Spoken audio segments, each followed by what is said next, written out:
What's up, everybody? It's your boy Marco, and I got a new podcast coming to your YouTube, your Spotify, and your Apple called the Get Your Ish Off podcast.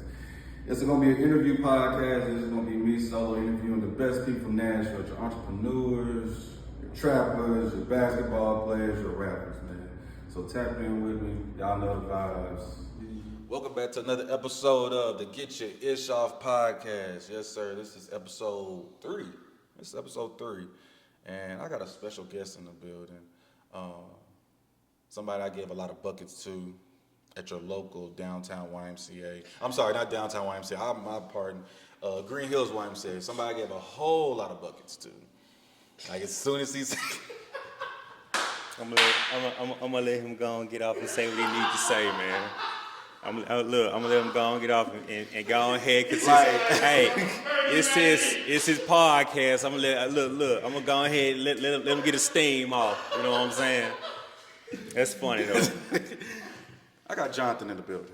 How you doing, man? What's up, man? How are you? I'm all right. Appreciate you for coming Yes, through sir. and rocking with me, my boy. Yes, sir. All right. How you doing? I'm How's all right. life? I'm pretty good, man. Just staying in the gym and working. Be getting ready for the basketball season. We get done with football season. Football season typically ends about before Halloween. So transition right in November. We getting right into it at Montgomery Bell Academy. So, so I got the 7th and 8th grade boys coaching job there, A team and C team. Word. And then I'll be doing my basketball trainings with my company, Inspired Athletes. Say it again. What's it? My company is Inspired Athletes. Inspired Athletes, I got word. the shirt. No, I was saying, Inspired that's tough. Athletes, That's yeah. tough. Yeah. And I do basketball trainings in the Hermitage area Word. during the daytime and the morning time by the name of Vertical Gym. So if I don't have anything to do on the weekends, I'm in the gym 7 days a week, man. And then I still hoop too. Not as much as I used to, but I still hoop So too. you still get a bucket. Yeah, I still get a bucket. I still do a little something. So, yeah. So, before we get into our basketball, where are you from? Let the people know where you're from. Memphis, Tennessee. Born and raised in Memphis, Tennessee. Went to Waddell High School. Graduated in 2008. The east part of Memphis. Grew up with both parents. Granny was in my life as well. My uncle played a major part as well. 2 brothers, an older brother and a younger brother, so I was the middle. The middle kid. It's kind of growing up in Memphis, you know what I'm saying? Learned a lot. But my vision started in Memphis though. So I would go back home and do basketball camps when I was in college. So a family friend introduced me to doing basketball camps in the summertime. It was just purely fun then. And I just kind of stuck with it because I just wanted to have an idea what I was going to be doing kind of after college. And I did 1 year. I did the Eurobasket League 1 year during COVID 2020. So. Oh, we're talking about run that back. You said the Eurobasket? Yeah, like the Eurobasket. Euro, like yeah, Team like, London. Yeah, I did the summer camp. I did the summer program there. Yeah. Damn. Yeah, I did. Damn. That. So, but I was always like had a kind of 1 foot in, kind of 1 foot out, kind of pursuing my own basketball dreams and helping as well. And one just succeeded another. So I said, man, I'm gonna come back. Man, I've just been doing basketball trainings, man, over about 500 athletes since I started my company in 2022. So, like I said, if I don't have anything to do on the weekends, I'm in the gym. You in the gym? I'm in the gym every day. That's what's up. So yeah. So tell me, how did Memphis mold you to who you are today? Like, just give just a brief rundown of what's it like a day in Memphis and how has it formed you to who you are? Man, so you taking me back because I graduated in 2008. Okay. So from birth to 18, I spent my whole life in Memphis. But I had just kind of growing up. It was some adversity, some challenges, especially on the basketball side. But the good thing about it, I always was kind of in the spaces of the premier athletes. They were always kind of like my friends. Word, you know what I mean? That was that's kind of like my what's associates in a sense. So it was always in my backyard. So basketball just kind of kept us together, even in the neighborhood. Like we did homework, we played basketball, we hooped every day in a hot sun. on the street, watching for the car time, No, for things sure. like that. Like we played, and it really kind of kept us together. But my mom and my parents and my granny always, emphasized, academics first though. Like basketball was cool, it's great, but you don't get your academics, you ain't playing no basketball, you ain't going to no team party and things like this. So I got hit with responsibility at a very early age. So when I left and went off to college and go to school, like I had a structure, a responsibility, things like that, so it wasn't over the top of my head like that, if that makes any sense. Like I was given, so a very, very, like, ground rules at a very early age, though. So, but yeah, so that was it for me, really. Word. So, you said you graduated in 2008. I said, Yeah. I'm talking about 2008. What made you come to Nashville? Okay. What made you want to make that switch? Okay, so my freshman year, I had a partial basketball scholarship at Lambeth University in Jackson, Tennessee. Gotcha. And then University of Memphis purchased the school, bought the school, Lit. and the school got shut down. But Tennessee State was the first school to ever accept me and going to college. So I was like, I'm gonna go up here to TSU. I was majoring, I think I was majoring in like education and exercise science. So exercise science was in my bachelor's degree. And then I went back and got my master's degree in 2016. So, but I was like, and I always wanted to be in basketball full time. Like, I didn't necessarily think it was gonna be like training or coaching, anything like that. But it's like, man, as you get older, you gotta find different ways to be competitive. Like, you can't play this sport Forever. like forever, but you can sit and motivate and assist in things like that when you 40, 50 years old, still be competitive that way. So I kind of understood that early on too. So it's like, man, what can I do to kind of stay in this game and share that my feel. and I love it. You know what I mean? Even when I'm tired, it's like I had to remind myself, like, hey man, you gotta relax this day, chill this day. For sure. But all that kind of stemmed kind of like from my upbringing and things like that, like just being able, whatever you say you're gonna do, you need to do it. Don't halfway do it, or don't even show up at all. You know what I'm saying? That's how my mama say, look, if you're gonna do this thing, you're gonna do it, and if you're not, don't waste nobody's time. And I just kind of always stuck with that my whole life. And it's not just necessarily a basketball skill, it's just life skills, period. So, yeah. So, when you're coaching, like, and you kind of somewhat alluded to it, but like, what's it like to really be a coach though? Knowing that you're responsible for 9 to 10 players, maybe more, and putting together schemes, rotations, doing scouting reports. You know what I'm saying? If some coaches, depending on the level that they coach at, they don't really do scouting reports and all that. But I'm assuming you do, correct? Yeah. So the interesting thing is, as far as scouting reports, like I scout the opposing team myself, because a lot of the competition, a lot of schools that we play, like when I was at St. Paul, like a lot of those kids from the different schools, they train with me too. So I kind of already know. Access. I already like I kind of already know who is who. We play like in our division, it was Brentwood Academy, Oak Hill, Lipscomb, Christ Presbyterian, John Paul. Like, so a lot of those kids have been training with me for years. Word. So, but in terms of like the X's and O's, as I just been doing it for so long, so I kind of can already tell. But man, it starts with like the discipline though. Like you got to be on time. Like I'm not just doing basketball. Like we helping young men, shaping young men to be greater men. But you got to be to practice on time. Yeah. Even if you got a doctor's excuse. Like I'm treating this like getting you prepared for the next step. So if you want to go start a business, wherever you want to go, or if you want to go college, you be a collegiate athlete, you're going to have weights in the morning, you're going to have study hall, you're going to have to do this like, I'm treating this like the real, like collegiate or like the Euro pros, like you can't just, well, they going to find you, that's how it is. So I just kind of implement that early, but man, in terms of like the coaching, like it's just a great feeling because a lot of kids that I train, like a lot of them have went on for D1 scholarships, few kids I trained in the past. Some of them in the NBA right now.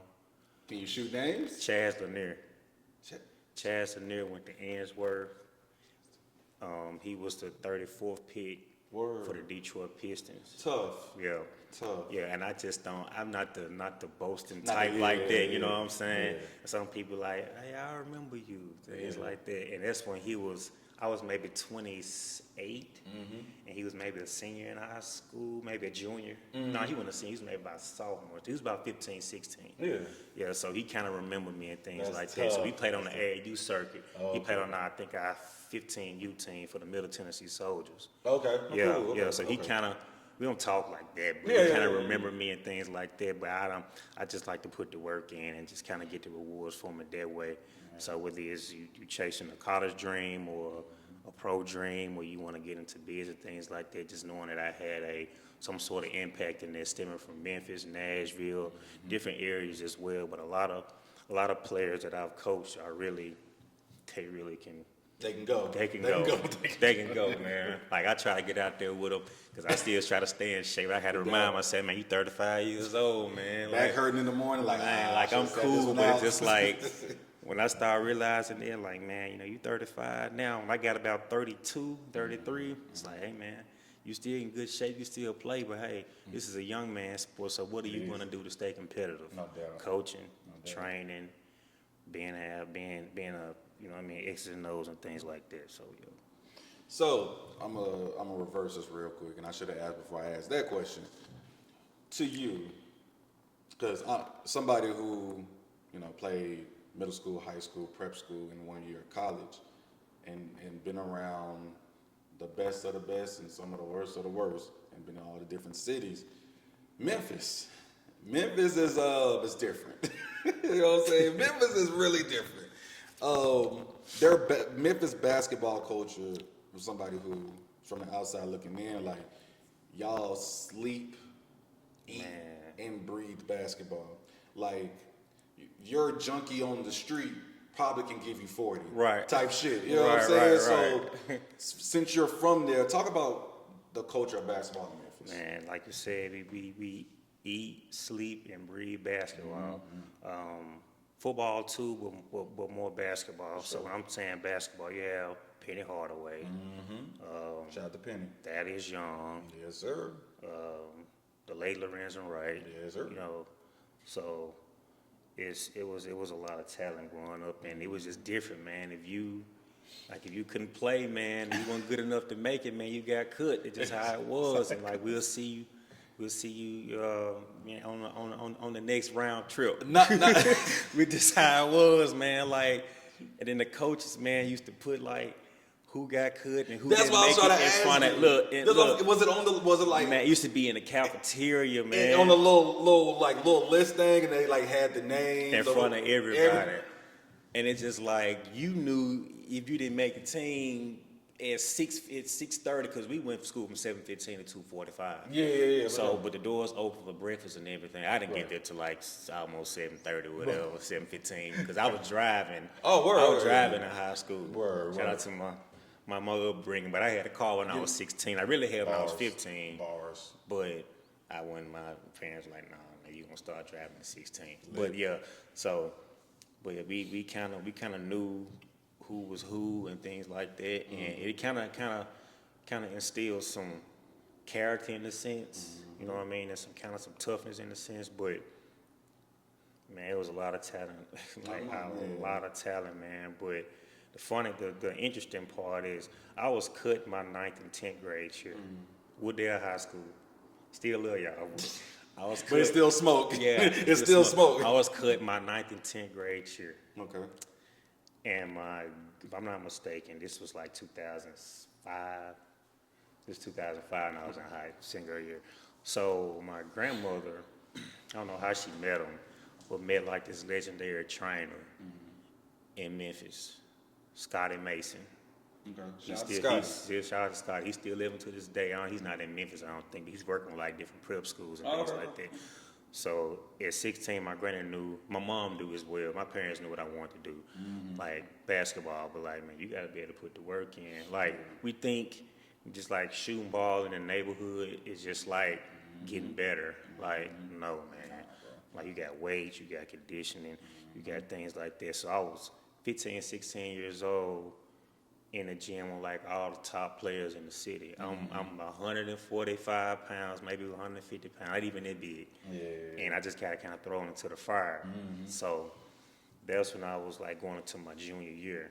So still was unsigned, things like that. But I had a buddy that lived in the same neighborhood. He played for the high school, and he was pretty good. And he hadn't signed with anybody either. So I was just at his house one day, and he was going to a basketball camp for unsigned free agents. And I rode with him, and I went with him. And I ended up getting a partial scholarship. God is good, bro. And after that, it was like, oh, you can really do this for real. Like, it was a boatload of talent in there. But like I said, I'm 150 pounds. You know what I'm saying? For me, it was just all, had skill, but it was more, man, like work ethic, determination. And once I got that, because my whole thing was being able to go to college for free. That's what my main goal was. Like, man, get your ass to somebody's school. Like, I ain't trying to be paying out of pocket for school. No, bro. If they don't give you a partial, and if your parents or whomever can pay the difference, go to somebody's college. And that's what I'm preaching to the kids. Like, get in somebody's school. Like, the NBA and all, there's like 1%, man. But if you can get in school and you can do about 2 years and maybe transfer, do D1, whatever the case is, and maybe you can get an overseas contract and earn yourself that way. But you can't skip steps. So this was 2008 when I got a partial scholarship. I got a call the night of the 2008 NBA draft. It's Derrick Rose. So that's the Derrick Rose, the O.J. Mayo class. Russell Westbrook. You know, Derrick Rose played for the University of Memphis. Come on, you know that was my senior year. That's crazy. So I was like, they called me about 6 o'clock during the draft. They emailed me. And they called me. They had the flip phones back then. I had the flip phone, and they got in contact, I think, with my mom and my granny at the time. And I was like, oh, wow. So that lets me know that somebody from this school, from Lambeth University, was at had to be. I didn't know. Word. They didn't tell me. It wasn't like, hey. They sometimes come and just be like, hey, what's your name? Right. We would like you to play. And I think the system probably asked me, but like I said, I'm just competitive. I'm just happy to be there, man. Being 16, 17 years old, I seen all my colleagues and things like that. They getting scholarships, they high names, this and that. And I got a call. I said, man, I'm just finna go hard at it. And like I said, it was the draft was in June, I think. June 2008. It was like maybe 3-4 weeks from my birthday. And they called me. I was at one of my friends' house just hanging out because we had already graduated. Yeah. Graduated in May. And then they called me and they emailed me, and then I just like, wow. And showed everything to my parents. And that's tough. And then we got to working, man, ever since then. And it's just I like, man, I must be doing something right. No, so sure. like I said, I didn't have like everybody wasn't on my radar like that in terms of sports, but I just always worked my ass off though. Like, if you want to do this, okay, you got to sacrifice some stuff. So that's what it was for me. So tough. So let's talk about work ethic, because I think today's kids don't quite understand what it looks like. Because, and you kind of alluded to it, working on your game is not going outside and shooting. right. To be honest with you, working on your game isn't just you taking catch and shoot shots either. Right. Now, it's so nuanced. It's not just doing ball handling drills. Right. Sometimes you need to have like people hit you while you're working on these things. Right. You need to do conditioning along with your ball handling, along with your layup drills. Like, it's so nuanced, and I don't think these kids and this is just my opinion, I just don't think they know to be a 1%er, Right. what it really looks like and how hard the 1%ers work. I mean, and also let me say, some of the 1%ers are so 1% Right. that they can skip their ass by. skip their You know what I'm ass. saying? That 'Cause ain't they're just everybody, though. Yeah, that's Right. not everybody. Right. So do you think not our generation, but the generation coming up really understands the word of work ethic and what it looks like? Yeah. You think? Yeah, Oh, okay. I think Okay. another thing, I was fortunate enough to have, in terms of the kids that I've coached, they all kind of buy into what I've been. Word. So I don't have the kids I got to force to get in the gym here. They'll meet me there. So if practice That's what's up. started, if workouts had started at 6, they in the parking lot at 5:15. Tough. Like that's been going on since I've been coaching and training. And I want to be, because if I got to force you to get in the gym, No, you want to do keep it. whatever your money and all that. I don't want to sure, deal with it. yeah. You gonna make my damn head. No. Yeah. No, I want kids that, like I said, really want to be in the gym. So I never really had to deal with the kids that I've coached in terms of like the lack of work ethic and things like that. And I make it so normal. Yeah. The first day we go on the first day of practice, like, oh damn, that's what we doing. You set the standard. I set the standard, man. Within the first, we had a parent meeting, and we'd have like the staff and the coaches meet, and then they email get out, and they say the first practice, man, you get stretched out at 3:05. That clock starting at we get stretched out at 3 o'clock. Yeah, I'm that sure. clock starting at 3:05, and you already know what we doing. Yeah. You know what I'm saying? But the great thing is, like, some of my best players, like say we in practice from 5:30 to 7 o'clock. Yeah.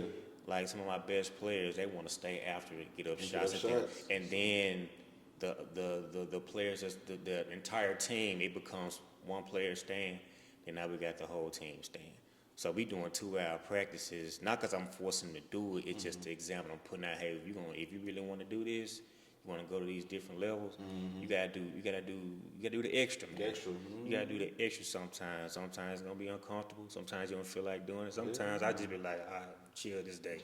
But I got a lot of athletes relying on me. I set a standard, so I can't be doing that. So yeah. I think I'm so glad you said that. I'm so glad you said it because what people don't understand, like no matter what the level is, whether it's high school, middle school, college, NBA, whatever, your best players set the tone. Right. Yeah, like of course, I'm a big proponent of elite coaching and holding your players accountable. Right. I'm on that train. But your players set that locker room. Right. If your best player is your hardest worker, it naturally trickles down to everybody else. Right. Your worst player is gonna be like, well, dang, if he's here I'm not literally, but like an hour before practice, what am I doing? Right. And I'm the worst. I'm worse than everybody. I need to be here Right. maybe an hour and 30. You know what I'm saying? So yeah, like that's tough to see. And it was getting to a point, it's just like, and the parents too, like I just kind of been fortunate. You know what I'm saying? Because the parents, they like, okay, Johnny, whatever, he kind of struggling from free throw line. Like, coach said you stay 25 minutes out of practice and make 25 free throws. What time I need to pick them up? What time I need to be in the car rider line? So I've just always kind of, I guess it's a space I've created. Like when I first, like the first day, this is kind of how I am. So it's not really, it's like, okay, we staying out of practice for 20 minutes. So we doing more conditioning on the football field, things like that. Or we doing like some strength and conditioning, stuff like that. So, yeah. Then I got a funny question for you. If I had a couple of your players here, and I asked them, like, what's the most annoying thing about their coach? What do you think they would say about you? Man. Or like they like, They're Coach probably Johnny on his BS today. I'm gonna be real. I'm gonna be 100% part of conditioning. I They knew probably you be was like, gonna say they probably be like, man, he ran the hell out of us, man. And I do. I'm gonna be flat out honest, man. Like, and it kind of stems to when I was kind of coming up, like that old school. I'm not saying that that's the best,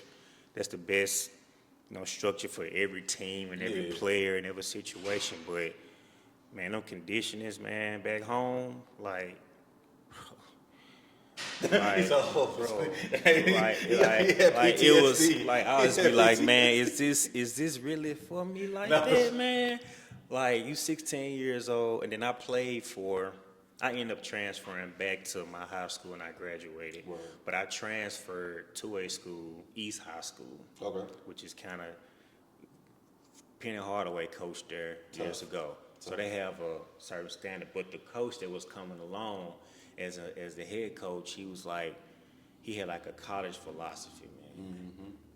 Bro, Man, them conditions, man, like, I'm 15, 16 years old. Never really been on no, like a conditioning program. Like I said, everything I did was kind of like just playing like pickleball and things like that. But that's how I kind of figured out, like, hey, man, even the high school coach that when I graduated from, he was a college coach. He was a former coach. He brought like a college philosophy to the sport, to the school. So it was like he was like Coach Card on steroids, man. He was like Coach Card on steroids. But looking back, that was 2008, 2006. I understand it now though, because that's what they looking for at these colleges and things like this. So I just kind of implemented all that, even to my sixth grade boys, my seventh grade boys, even the young ladies that I even coach too. Tough. I ain't just running you just to be doing it for the hell of it. I ain't doing that, but we're setting like a certain discipline and standard. Because you go out here, these colleges, man, you gotta be an athlete, not just a ball player. But you gotta be an athlete, and that's what I'm preaching to my boys when I coach. Be an athlete. Yeah. So you know what, man? You helping me transition right to my next question. A lot of kids think that, you know what I'm saying, when they come from high school and they may put up, you know, the 25s and the 30s, but most of the time, them kids are gonna be role players. right. They're gonna be the guys that's asking. I knew you was finna ask me that. Yeah, like, so do you talk to your kids about that? Like, yeah, okay, I understand that you are my leading scorer, Right. and that you can get a bucket, but when you go to the Duke, if you get to go to Duke, you get to go to North Carolina, you may not have that role. Your role may be to be Patrick Beverly, Right. And you got to guard the toughest person, an offensive player, or you gotta just be a corner specialist. So do you talk to your players about that? Like what the next level really looks like? Like all the time. Like you may not be the guy on the team that get 8 or 9 touches. You gotta learn how to master a role in the sport of basketball, because it's a lot of players that can shoot 20 on their team and shoot 21 shots. You have to master the role. And master a role and perfect the role. It's just too many athletes that are super athletic. They can get to the bucket. They can shoot the 3-ball. Like it has kind of elevated, in my opinion. No, I agree. From a skills perspective. So you got to be able to master your role, like you said. That's just kind of plain simple. Like I had one of my guards. I'm not gonna say his name, but he played for me. He wanted to stay in the game so he can get a triple double. We was up. 20. Hey, I'm sure. You know what triple double is? You don't see triple doubles too many times. We was up, and he's really good. Word. I'm not gonna say his name, but I'll be coaching him next year. Word. And he had we was up like 25, and he wanted to get back in the game. I'm just like, kid, like come on now. But I get it though. I get it though, and he was like the best player on the team. We were like, come on, coach, let me get back in. I got a triple double. Just like, hey man, sometimes this ain't gonna be your role when you might ain't be your role when you get to high school. You probably was the best middle school player, but transitioning, you might be a rotation kid, and you can still make it far. Those are the ones that we need system players. So. I think if kids can understand that, the game is like you said, from a skill wise, it's way better. From a speed wise, it's better. From an athleticism size, it's better. I don't think up here. Right. I think our era. Right. Up here, we just got it. Yeah. And now, even when we get it up here, we didn't sometimes still like that shit, like the roles that we got. We thought sometimes that we deserved the ball for better players, but bro, sometimes if you care about winning, and I don't know if these kids really care about winning. I don't know, 'cause I'm not a coach. But if you care about winning, you want to go to state, you want to go to nationals and all these places and win championships, you got to fill your role, bro. You got to fill your role. Not everybody can touch the ball and score 20, 15, whatever. And we can see who's trying to step out of their role, who's trying to be the guy. Yeah. Because I just been doing it, man, for so long. Yeah. So I know the kid who really is a role player, and he's trying to be the player on the team. I don't do well with that kind of stuff, man. Look, play your role and do what you kind of do to win the game. Yeah. I don't really care. I mean, your stats and everything are great, but you put up a triple double, you still lost by 20 points. Who what was the point of triple double? Like, what was the point? But the good thing about the young man I'm coaching, we won the game by 30 points. So I'm like, okay, cool, but still the point, like the mindset, like. You may not touch the ball 10 times in college. You might not touch it about 6 times. It's about efficiency. You got to be efficient. You got to be efficient. Master role. So if you're gonna be a good free throw shooter, a good knockdown, three-point shooter, coming off screens, good rebounder, master that role, because it's a different type of game. Your centers are shooting threes now. Man. Power forwards are just as efficient. They coming out, they shooting. They shoot runners. They shoot runners. I mean, it's a different type of game. I think it's good for the better because it also kind of gives the undersized guys an opportunity too, though. Like Steph Curry's undersized, Kyrie. They're very, very skilled. Yeah. But being able to shoot the ball It's the kinda, great equalizer. It's the great. It kind of Yes, sir. keeps them in it because back then you 6'1", 6'2". You look like Eric Snow. Yeah. Shout out to Eric Snow, though. Yeah. Shout out to Eric Snow. I ain't trying to diss Eric Snow, but you'll look like Aaron McKee, all these weird-ass names we don't remember. It's just like, man, but so I think just from like a skill set, like shooting and things like that, it kind of really help. Because you might not even be 6 foot. You might be 5'11". You might be 5'10". You still can be an asset to somebody's team to win the game. Not just be about just stats and things like that. So it's me and you was talking, prior before we got on camera, how when I grew up, I used to see some, not all, but there were some schools that had 6 foot centers. Then, you know what I'm saying, you that's some. But then you go like to the Memphis, to Atlanta, you go to all these other cities and the guards are 6'3". Right. You know what I'm saying? The guards, they're real guards. And so they used to always confuse me. This is like, how are we setting these kids up for success? Like, we want them to go to college and get scholarships, but what college is gonna say, yo, I want a 6 foot center when I can get a 6'5" point guard that's super athletic? Like, did you ever see any of that weird shit going on? Where like growing up in high school? Growing up in high school, how you been coaching, like have you ever seen any of that? Oh, in high school, man, if you was 6 foot, you was a guard. You was a guard. You was 6'6", it was a no-brainer. You on the post. If you was 6'6". If you 6'6" in high school. Yeah, you about 6'5". We didn't really have a 6 foot center like that. That didn't really. I seen when that I was shit. in high school. You know what I mean? Like everybody, if you 6'4", he automatically a two. A two. If you 6'5", that's how it was when I was in high school. Now we had some kids that can play all around, but we're not doing a 5'10" center, man. Yeah. Like, come on, man. He's getting posterized. He getting posterized. In Memphis, you getting posterized. Layup. And you getting posterized at the rival game. So you're going to be in a commercial appeal. Anybody from Memphis know who I'm talking about. Commercial appeal was the newspaper. That was before Instagram and Facebook. Before we had Facebook, we didn't have as much social media. Yeah. We had commercial appeal. That's how we found out who was like the top players in the city, and I read it every time I got it, because those were some of the guys that I kind of looked at like, okay, I need to, if I really want to be in this space, I really got to get to work. So, but yeah, we didn't have a 5'10" center, man.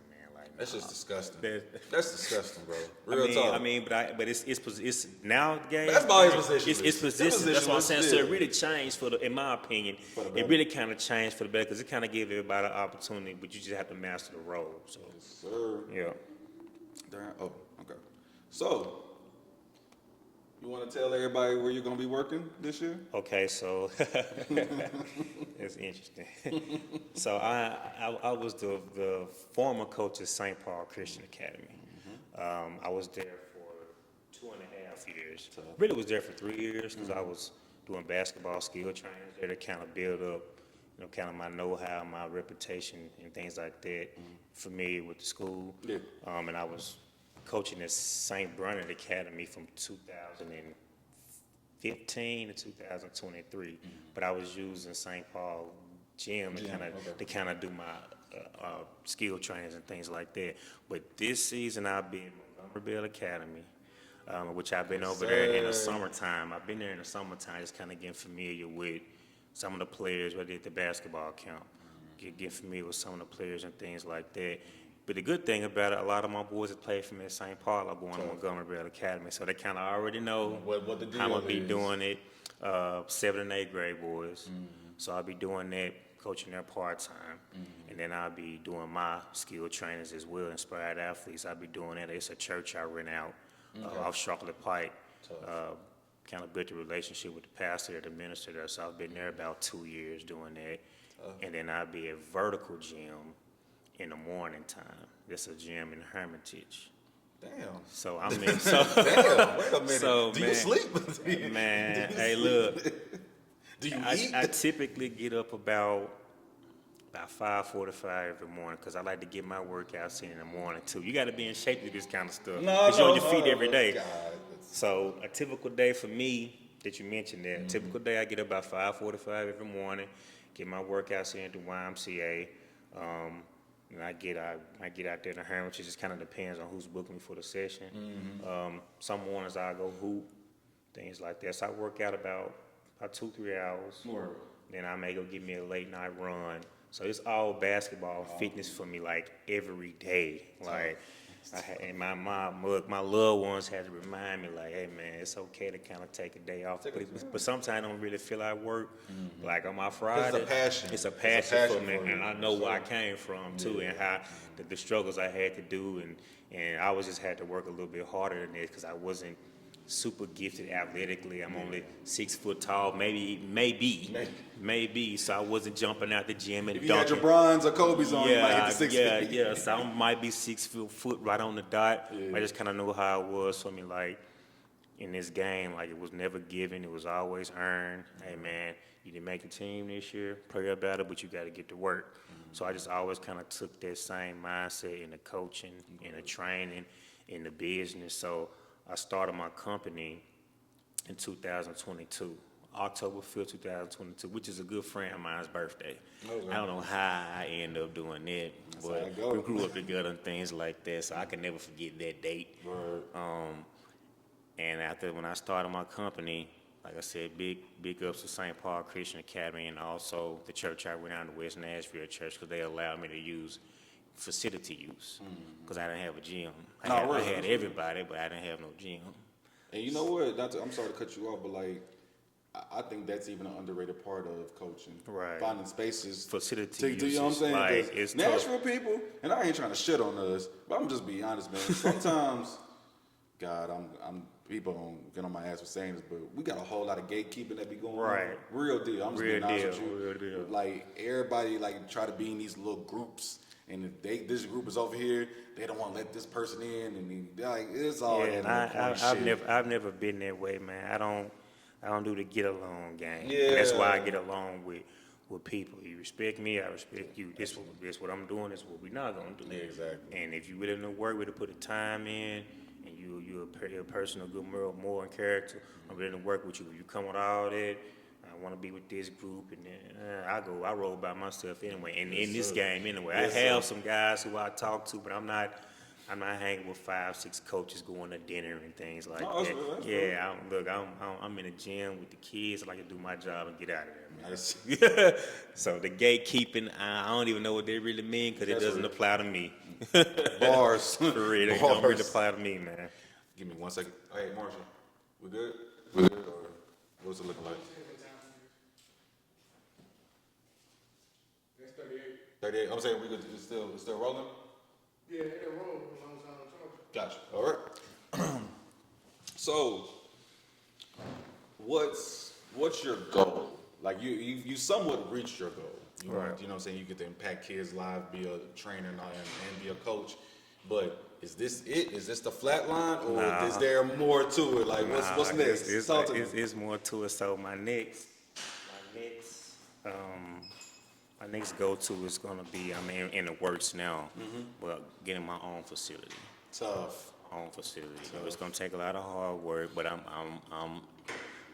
numb to and used to hard work. So, and I'm in those proper spaces because a lot of people I work with, they have their own gym. Word. Like, to my work in Hermitage, she owns her own gym. Tough. So I'm in the spaces. So if I need some information, but it started with me kind of coming doing skill trainings here and there, and then they kind of offer me, hey man, we need somebody to be here during the daytime, stuff like that. So that's in the works, and being able to coach collegiately, right? Being able to kind of take my brand collegially. NBA was always my dream, but you know what I mean. Even if it's making, kind of be competitive in a collegiate space, I'm good with that because the way the collegiate game going these days, I mean, the NBA is always the goal, but look, I ain't tripping. You can make some money I ain't playing. tripping about going to, you know, being assistant at a university, especially if it ain't too far from Tennessee. I can get on the flight and come back home and see my parents and come on back. So owning for facility usage, assisting, and then prayerfully becoming a head coach at a collegiate, and then assisting at the NBA level, and then getting to the head coach at the NBA level. So, but in this kind of, and just provide more opportunities, man, to help athletes. So, because that might be a kid I used to coach. He might be the one that hired me on the staff. Literally, you never That's know, how I bro. look at it. That's how it works out. Because I had to remind myself, like, because I trained, because I was doing this. It's crazy, because I was doing this when I was in college, when I was like coming home for summer break, when I was a collegiate athlete. That was my giving back. Okay. So, but if you're doing it at 19 years old, you 35, I kind of forget who I used to coach and things like that. But you see it kind of come for us. I'm like, and then he in college, he playing like, I used to coach this kid. Yeah. So it's always a good feeling for me, man. Like it get kind of overwhelming because I'm like, I used to coach this boy, man. I can't even remember. So a lot of them kids back home, they probably don't remember, but I coached them in little basketball youth camps. And I was doing that from 19 to 23 because I graduated when I was about to be 24. I graduated 2013 and 2016. That was always my giving back, and I just kind of stuck with it, things like that. So like I said, my next goal is to keep inspiring as many athletes as I can. Gym facility use, gym ownership is one, and get my tail on somebody's college or NBA, and then even when I get there, still gonna be more work because you got it, but you gotta keep it. You gotta keep it. Right. Like that ain't like you got the job, but you gotta keep it. You can easily take it, especially in the pros. Yeah, Man. People don't know, man. Like it's like a dog world for real. And I hate sounding old. That's a very old saying, but it's real. Like it's like. To get to where you are, you have to work so hard, especially at that level. Then you gotta but to maintain it's like it's another hard. level of hard work. Like they say, it's easy to get the money, man, but it's harder to manage it. Yes, like sir. so, it's still corporate America too, though. Yeah. And I was introduced to corporate America when I was early 20s. Yeah. So I can kind of see it before it goes left, or I can kind of see it before it happens because I've been dealing with people my whole life. Yeah. So I just kind of took all those buildings and kind of transition, put it in the sports. So I'm very numb to corporate America and what may happen. I can see it coming from a mile away because I've been dealing with people since I was a kid, so I already know. I feel you. Right, so that's just me, man. So yeah. All right, you ready to get to the bullshit? Yeah. All right, let's get to it. Oh man. Get to it. Gotta put me on the spot. What's your favorite player in the NBA currently? Oh, currently. Okay. And who's the best basketball player in the NBA today? Man, I'm gonna be honest with you. My favorite, I can answer this how I want to answer, right? You can answer however you want. This is favorite- called the Get Your Ish Off man, podcast. my two favorite players, one's retired and one's deceased. Okay. My favorite player of all time has always been Allen Iverson. Lit. My second favorite was Allen Iverson and Kobe, because I was 8 years old when Michael Jordan retired. So I didn't really, I saw, like my dad was a big MJ fan, but I kind of saw him as a kid. Right. But I actually saw Kobe like Just from the progression. fro to the low haircut, from 8 to 24, and Allen Iverson was both in the same draft class. Yep. So I was a big Allen Iverson fan because he was 6 foot tall, and he probably wasn't that tall. No, he and wasn't. he dominated the game at about 160 pounds, and that was before the hand checking and everything like that. But a guy whose game I really like, man, that's a hard one. I'm gonna just say part of teams. I'm gonna probably go to I don't know, man. I probably somebody who I really enjoy to watch. Man, it's tough. that's a tough, Man, that's, it's a, that's a tough. tough aspect because it's a lot of them that can go. Nah, for sure. I like the ones that play. It's hard to find somebody who play hard like every night. Yeah, man. Ja Morant's one of them because I seen Ja Morant in person. I'm so, man, you are helping me transition. Go Yeah, ahead. I'm I sorry. seen Ja Morant play in person. I'm I from have to. Memphis, I so have I to. seen Ja Morant play in person. He plays hard every night, does. and he about 170 pounds. He wasn't Soaking even wet. that big. So Ja's one of them. Just from a pure skills perspective, man, I still gotta give it to KD, man. Yeah, man. Like Yeah, KD, man. you just talking about just flat out can just score they break down the levels of scoring. He's definitely, man, he up there. But I like the ones that, man, just give it to me. I don't like the ones that like to sit out all the time. Yeah. Especially Why? especially when I pay my money to come see you play, man. I gotta fly out and you sitting. So it's just but PTSD. yeah, so yeah. So but the good thing about it, I was able to see Kobe before he retired during that last run. I've seen Ja Morant. I've seen a couple of NBA players. I've seen LeBron, Dwayne Wade. So I've seen the ones I used to grow up watching play. So I'm good with not having a guy who I just man, I gotta fly out, I gotta watch him. Everybody, it's your boy I'm Marco, gonna go see and I got a KD new play this year for podcast sure. on He in Houston. YouTube, your Spotify, and your Apple called Get Your Ish Off podcast. It's going to be an interview podcast. It's going to be me solo interviewing the best people from Nashville, your entrepreneurs, your trappers, your basketball players, your rappers, man. So tap in with me. Y'all know the vibes.